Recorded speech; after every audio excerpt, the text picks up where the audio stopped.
Star Trek, Deep Space Nine, highest score. Chapter 7. Do you think Quiltech believes us? Nog asked anxiously, as the door to their quarters whished shut behind them. He could dock our pay if he felt we were trying to steal their trade secrets. We could lose all our profits.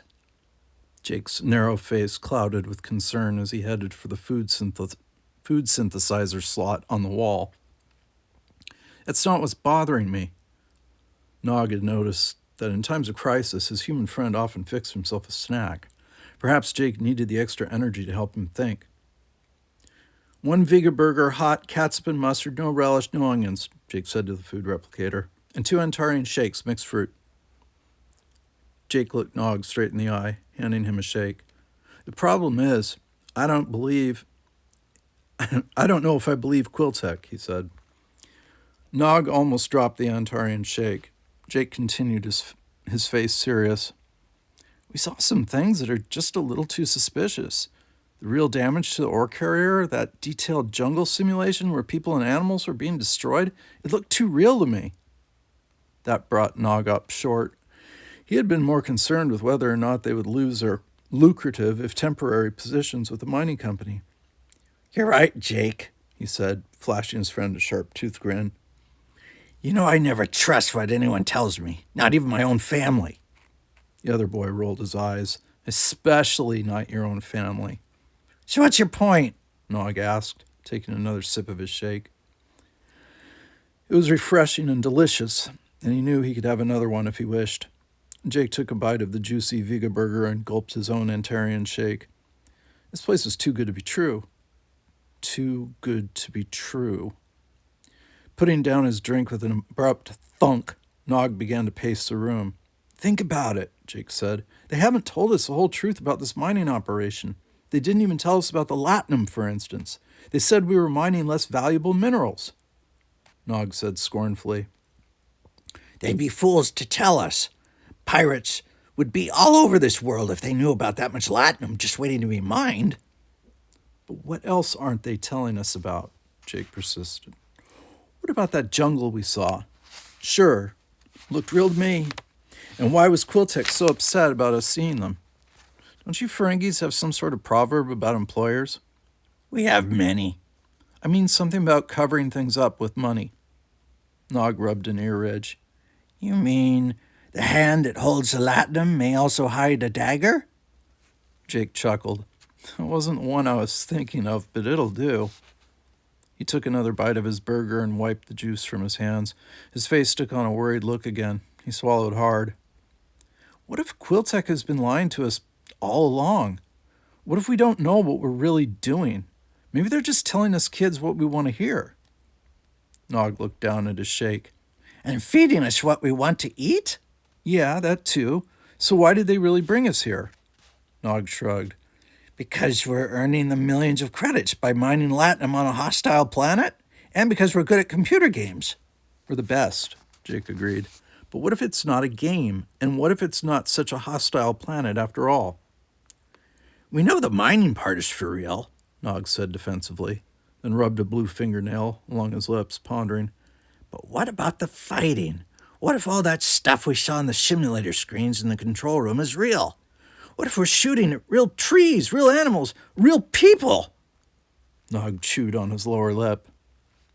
They could be running the actual pictures from the planet through video enhancement filters, Jake said, picking up the thread. They told us they were using the game screens to add to our enjoyment.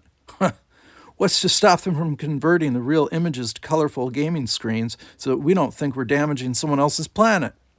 Quiltech could make us see whatever he wanted us to. He swallowed hard again. With a strong motive like profit, Nog added thoughtfully, they could be capable of almost anything. Jake straightened up as if coming to a decision. We have to find out, he said. Come on. Where are we going? Nog asked in alarm. Quiltech said to stay here. Are we going to try to find the video filters and disable them? No, that would take too long, his friend said. I have a better idea. I still think it's a bad idea, Nog growled. looking over the controls as Jake stood on the pad in the darkened transporter room. He looked around, half expecting a guard to barge in at any moment. "I'll be fine," Jake assured him. "What could happen in 15 minutes? Even if the atmosphere is as bad as they say it is, my life support badge should protect me for that long." He tapped the badge on his chest. "I go down and look around, and you beam me back up." Nog squinted down at the unfamiliar transporter control panel. The backs of his ears tingled, and that wasn't a good sign. 4 minutes is the most I can leave you down there," he said. Jake gave an exaggerated sigh. 12 minutes, Nog. This is important." 6 minutes, but that's my best offer," Nog replied. Jake shook his head. "I can't make it in less than 10. 8 minutes and not a moment more," Nog snapped. "Agreed." Nog didn't bother to hide his satisfaction. Jake had learned much about negotiating. 8 minutes beginning now," he said, energizing the transporter. "Good luck, Jake." He watched as Jake's form blurred and scintillated like a cloud of Numidian glowflies that faded away to nothingness. Nog locked the coordinates of Jake's beam-down point into the transporter's memory and set a countdown timer to alert him when he was supposed to beam Jake back up. 7 minutes left, he thought. Well, they would not be wasted minutes. He would see what he could do for himself. Nog was a championship hologame player, after all. Nog moved to the computer screen beside the transporter console. He pushed a button, and it flickered to life. Nog murmured, chuckling at his own resourcefulness. He tapped a few keys, and a small yellow light blinked at the corner of the input pad. The screen said, "Access code?" He studied the keypad in front of him carefully and then pressed another button.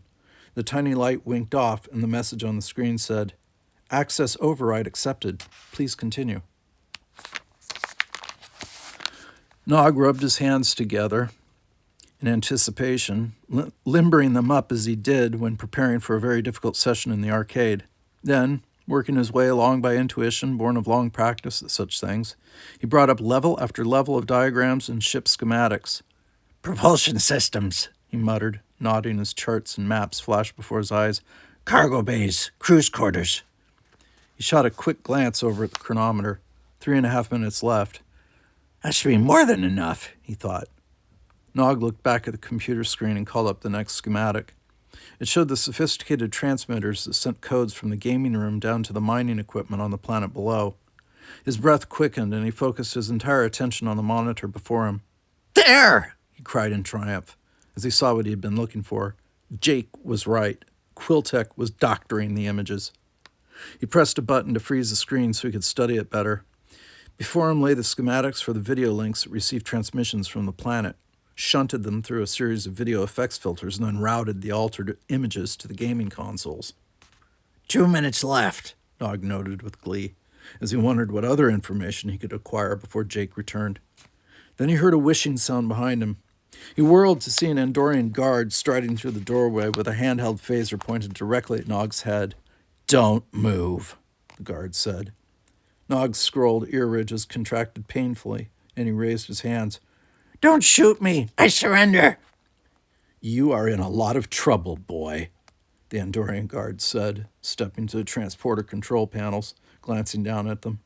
His antennas quivered. "So, our Earth friend has made an unauthorized excursion to the planet." He punched in a code and flicked a switch. The countdown timer stopped dead. The guard gave Nog an unpleasant smile.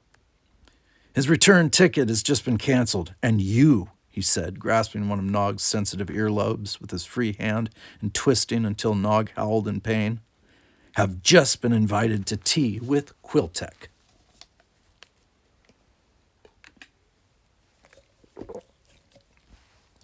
Chapter 8.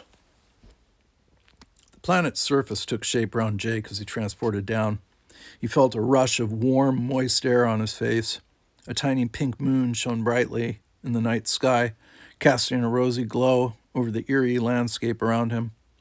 The steep, hilly terrain looked as if it had been attacked with a giant, dull axe. Huge, jagged rips in the ground stood out on all sides, so deep that their bottoms were lost in misty shadows. Immense piles of crumbling, discarded rocks stood next to each of the gashes.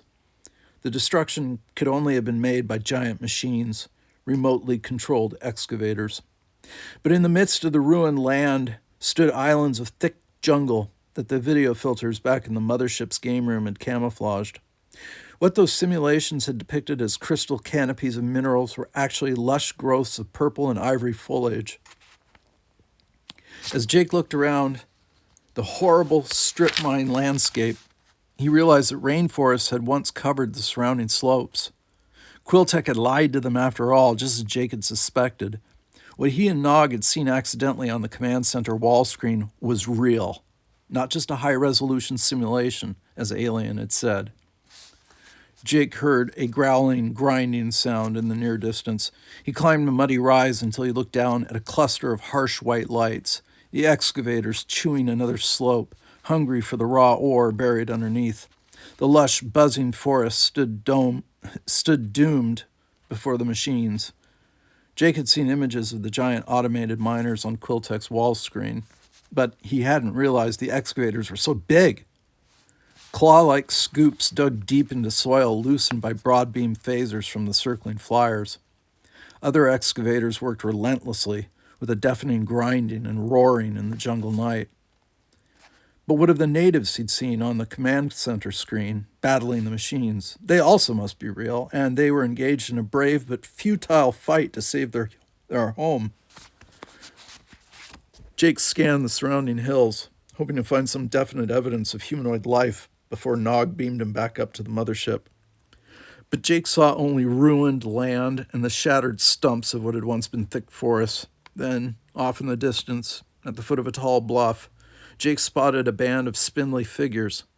In the pinkish moonlight, he could make out no features, couldn't even be certain that they were really humanoids. He had to make contact with them somehow, and he had to hurry before Nog beamed him back up. They might not get another chance.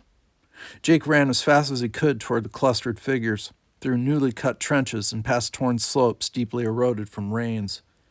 Jake stopped, panting for breath, and wondered why Nog hadn't beamed him up yet. Surely he'd been here longer than 8 minutes. Maybe Nog had relented and granted him a little extra time. Jake took off running again, but when he once more tired of the constant rugged terrain, he began to get worried. What was wrong with his friend? He couldn't believe Nog would leave him here so long. Had the Ferengi boy gotten distracted by playing new simulation games on the main computer? Jake couldn't believe Nog would just forget about him. At least 15 minutes had passed, almost twice the time they'd agreed on, unless Nog couldn't help it. Maybe a guard had discovered him in the transport room and taken him away to face Quiltech's wrath. If that's the case, Jake thought, what's going to happen to me? He told himself not to think about that and started forward once again, skidding and running down an incline toward the natives. They stood silhouetted against a clump of forest as yet untouched by the mining machines. The figures noticed him in the moonlight, pointed, and gestured to each other. Their mouths moved, but Jake couldn't hear a thing above the low-pitched roar of the excavators. If Nog had been discovered and taken away, Jake was stuck here until Quiltech chose to bring him back.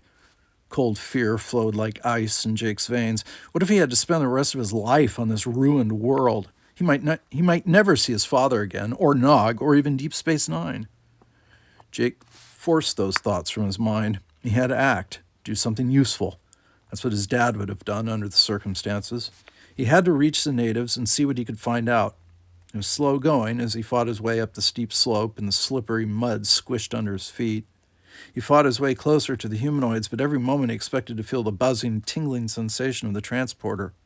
It never came. With each minute, he lost hope for a simple rescue. The planet's dawn broke over the horizon, a large red-orange sun emerging above the forest canopy. The sun was barely up before the air temperature began to warm noticeably. As he approached the excited band of natives, Jake noticed several fuzzy spheres in their midst. The furballs unexpectedly flew up into the air from time to time, then drifted back down again. No one seemed to throw them. They just took off on their own. The slender natives waited to meet Jake, openly apprehensive as he approached. He knew that the Federation strictly followed its most important rule, the Prime Directive, which forbade any Federation citizen from interfering with other planetary societies. But, he thought angrily, Quiltech's mining company was already interfering. No, they were exploiting this beautiful world. Quiltech had already done plenty of damage, and it was up to Jake to help the natives somehow. As he climbed over the lip of the gully, Jake finally came face to face with the inhabitants of this supposedly dead and hostile world.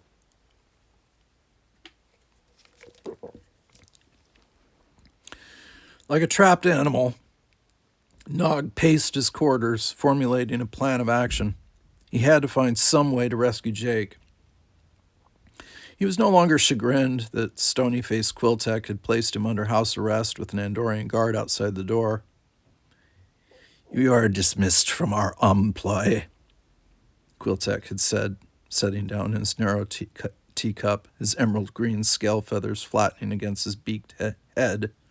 "No more profits for you. You will remain confined to quarters until I decide what to do with you." Pleading and terrified, Nog had tried to assure Quiltech that if they just brought Jake back from the surface, both he and the human boy would promise never to reveal the mining company's trade secret. But Quiltech had not listened. The bird-like alien had not even been willing to negotiate. What if Quiltech was devising some awful way to ensure his silence? Staging a terrible accident? Or did Quiltech have some kind of illegal machine to erase his memory? Nog shuddered at the thought of anyone tampering with his brain, erasing all the business knowledge he'd compiled in the past 15 years. He could be ruined for life. He stopped abruptly at the food replicator slot, gnashing his sharp teeth. He was not about to let that happen. "Antarian shake," he growled. "Mixed fruit. Make that a double." Jake would have approved. Jake, he thought, taking a gulp of the shake when it appeared. He had to find a way to stop the mining machines down there before his friend got hurt. Nog had to rescue Jake from the hostile planet. He smiled, relishing the challenge as his brain clicked into overdrive. He finished off the Antarian shake, set down the glass, and rubbed his hands together. He would make the mining company think twice about trying to profit at the expense of a Ferengi again. Nog's door, still locked from outside, did not open at his approach. He placed one large, sensitive ear against the cool metal and listened. The Andorian guard outside shuffled his feet and coughed. Nog shrugged.